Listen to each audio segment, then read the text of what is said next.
Tonight, I can report to the American people and to the world that the United States has conducted an operation that killed Osama bin Laden, the leader of Al-Qaeda, and a terrorist who's responsible for the murder of thousands of innocent men, women, and children. It was nearly 10 years ago that a bright September day was darkened by the worst attack on the American people in our history. The images of 9/11 are seared into our national memory. Hijacked planes cutting through a cloudless September sky, the Twin Towers collapsing to the ground, black smoke billowing up from the Pentagon, the wreckage of Flight 93 in Shanksville, Pennsylvania, where the actions of heroic citizens saved even more heartbreak and destruction. And yet we know that the worst images are those that were unseen to the world. The empty seat at the dinner table, children who were forced to grow up without their mother or their father, parents who would never know the feeling of their child's embrace, nearly 3,000 citizens taken from us, leaving a gaping hole in our hearts.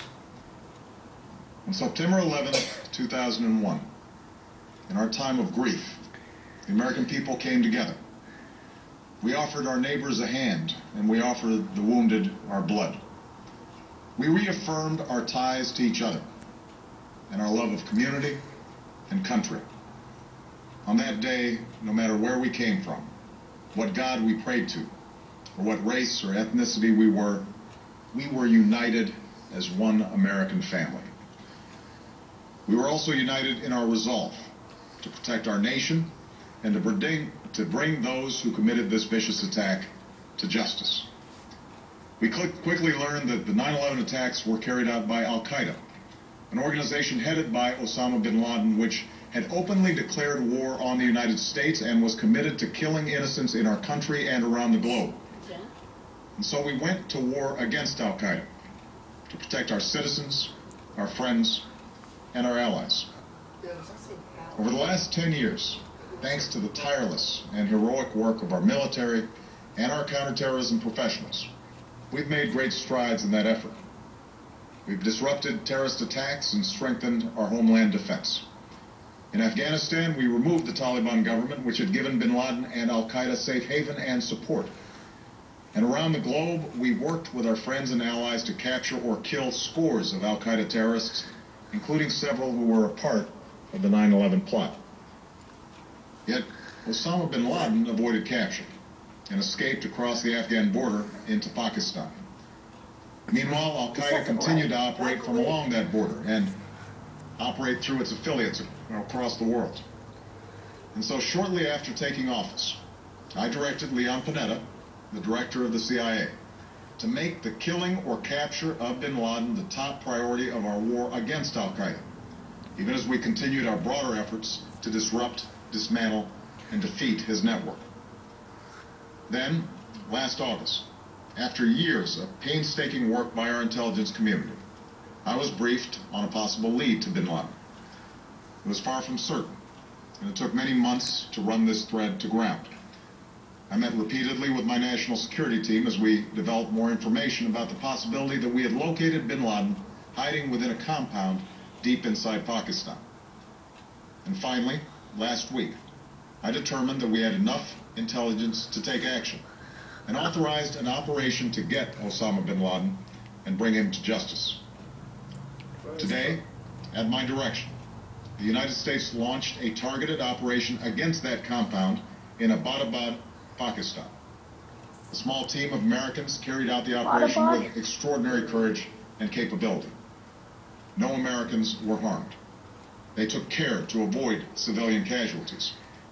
After a firefight, they killed Osama bin Laden and took custody of his body.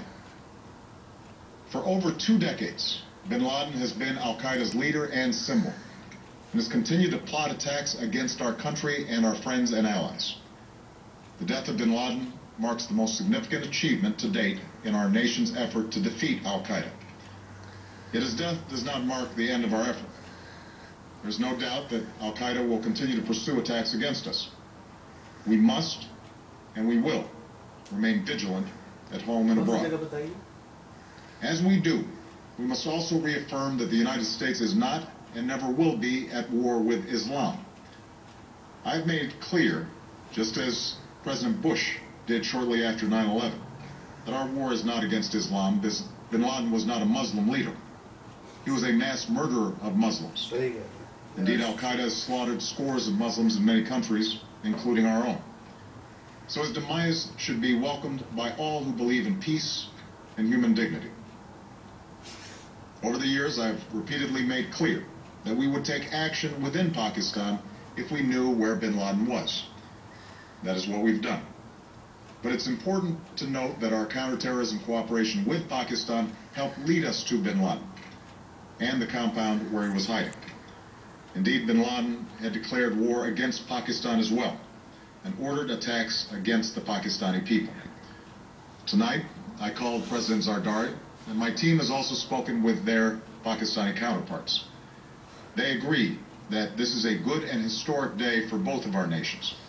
And going forward, it is essential that Pakistan continue to join us in the fight against al-Qaeda and its affiliates. The American people did not choose this fight. It came to our shores and started with the senseless slaughter of our citizens. After nearly 10 years of service, struggle, and sacrifice, we know well the costs of war.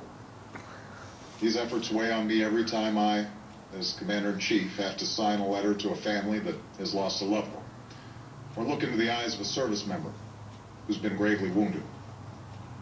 So Americans understand the costs of war. Yet, as a country, we will never tolerate our security being threatened, nor stand idly by when our people have been killed. We will be relentless in defense of our citizens and our friends and allies. We will be true to the values that make us who we are. And on nights like this one, we can say to those families who have lost loved ones to al-Qaeda's terror, justice has been done. Tonight, we give thanks to the countless intelligence and counterterrorism professionals who've worked tirelessly to achieve this outcome. The American people do not see their work, nor know their names.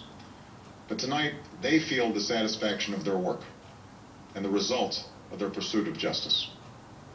We give thanks for the men who carried out this operation, for they exemplify the professionalism, patriotism, and unparalleled courage of those who serve our country. And they are part of a generation that has borne the heaviest share of the burden since that September day. Finally, let me say to the families who lost loved ones on 9/11 that we have never forgotten your loss, nor wavered in our commitment to see that we do whatever it takes to prevent another attack on our shores. And tonight, let us think back to the sense of unity that prevailed on 9/11. I know that it has at times frayed. Yet today's achievement is a testament to the greatness of our country and the determination of the American people. The cause of securing our country is not complete, but tonight we are once again reminded that America can do whatever we set our mind to. That is the story of our history. Whether it's the pursuit of prosperity for our people or the struggle for equality for all our citizens, our commitment to stand up for our values abroad, and our sacrifices to make the world a safer place. Let us remember that we can do these things not just because of wealth or power, but because of who we are. One nation, under God, indivisible, with liberty and justice for all. Thank you. May God bless you. And may God bless the United States of America. President of the United States